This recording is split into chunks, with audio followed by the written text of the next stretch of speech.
High court అంత స్పష్టంగా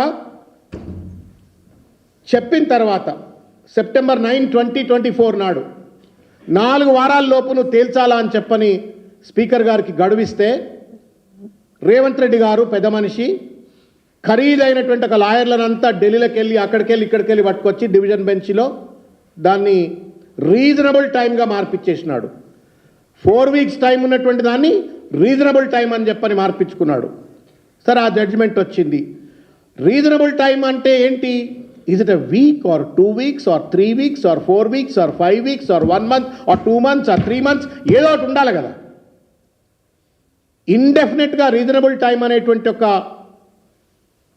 చిన్న పదాన్ని అడ్డం పెట్టుకొని డిస్క్వాలిఫికేషన్ పిటిషన్స్ పైన స్పీకర్ నిర్ణయం తీసుకోకుండా ఒక వికృతమైనటువంటి ఒక రాజ్యాంగ పరిహాసానికి పాల్పడ్డారు. దాని వెనక రేవంత్ రెడ్డి గారి డ్రామా.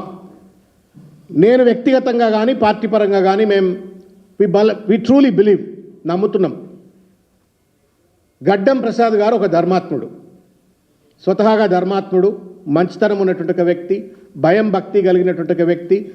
ఇంతవరకు ఏ రకమైనటువంటి ఒక అకృత్యాలు, పరుషమైనటువంటి ఒక పదజాలంతో మాట్లాడటం కానీ అకృత్యాలు కానీ చేసినట్టు ఒక దాఖలాలు ఎక్కడ కనబడవు.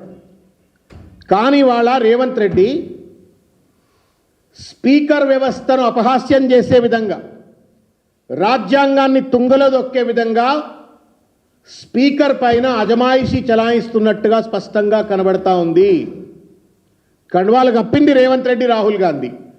వాళ్ళ కనుసన్నల్లో ఇవాళ స్పీకర్ను అణచివేస్తూ, స్పీకర్కు ఉన్నటువంటి ఒక విస్తృత స్థాయి అధికారాలను కూడా తుంగలో తొక్కుతూ, అజమాయిషీ చలాయిస్తూ, అణచివేస్తూ ఇవాళ స్పీకర్ సరి అయినటువంటి ఒక నిర్ణయం తీసుకోకుండా సైంధవుడు లెక్క రేవంత్ రెడ్డి అడ్డం పడుతున్నట్టుగా స్పష్టంగా కనబడతా ఉంది. ఇట్స్ ఎ కాన్స్టిట్యూషనల్ మాకరీ, కుతంత్రం ఇది. దురదృష్టం ఏంటంటే రాజ్యాంగానికి రక్షకులమని చెప్పుకునేటువంటి ఒక రాహుల్ గాంధీకి అత్యంత ప్రియమైనటువంటి ఒక ముఖ్యమంత్రిన ఇది ఏం రాజకీయము, ఇది ఏం రాజ్యాంగము? మీ మేనిఫెస్టోలో మీరు 24లో పెట్టుకున్న తర్వాత జరిగినటువంటి ఒక దుష్పరిమాణాన్ని కోర్టులు చెప్తే కూడా ఇరా మీరు ఎలా? సిగ్గు ఎగ్గు ఉన్నటువంటి వాళ్ళు ఎవరైనా సరే ఇన్నిసార్లు కోర్టులతో చెప్పించుకోరు. మనిషికో మాట గొడ్డుకో దెబ్బ అని చెప్పని వెనకడికో సామెత ఉన్నది. మనిషికో మాట గొడ్డుకో దెబ్బ అని చెప్పని. when single bench itself has given a judgment that you have to decide in 4 months, 4 వారాల్లో చేయాలా అని చెప్పని సింగిల్ బెంచ్ చెప్పిన తర్వాతనే అదే అలారం, అదే రెడ్ అలర్ట్. సిగ్గు ఎగ్గు లేకుండా రేవంత్ రెడ్డి గారి ప్రభుత్వం కోర్టుల్లో పెద్ద పెద్ద అడ్వకేట్లను పట్టుకొచ్చి రీజనబుల్ టైం అని కన్వర్ట్ చేసిండ్రు.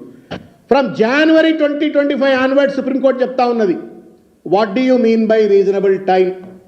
దగ్గర చెప్పురా, ఎక్స్ప్లెయిన్ చేయరా. రీజనబుల్ టైం అంటే ఎన్ని రోజులు చెప్పకుండా దాటవేత ధోరణి. చిన్నపిల్లగారిని అడిగితే చెప్తారు what do you mean by reasonable time అంటే. కానీ పెద్ద పెద్ద అడ్వకేట్లను కోట్ల రూపాయల డబ్బులు ఖర్చు పెడుతూ రేవంత్ రెడ్డి గారు డిప్లాయ్ చేసిన అడ్వకేట్లు వాళ్ళు సమాధానం చెప్పలే, ప్రభుత్వం సమాధానం చెప్పకపోతే ఆఖరికి విసిగి బేజారిపోయినటువంటి ఒక చీఫ్ జస్టిస్ గారు 1 వీక్ లోపు కనుక మీరు చేయకపోయినట్టయితే గూబ గుయ్యి అనిపించినట్టు మాట్లాడినారు. వారం రోజులు కనుక మీరు డిసైడ్ చేయకపోయినట్టయితే I will treat this as a contempt of court. కోర్టుకు ముందు దోషిగా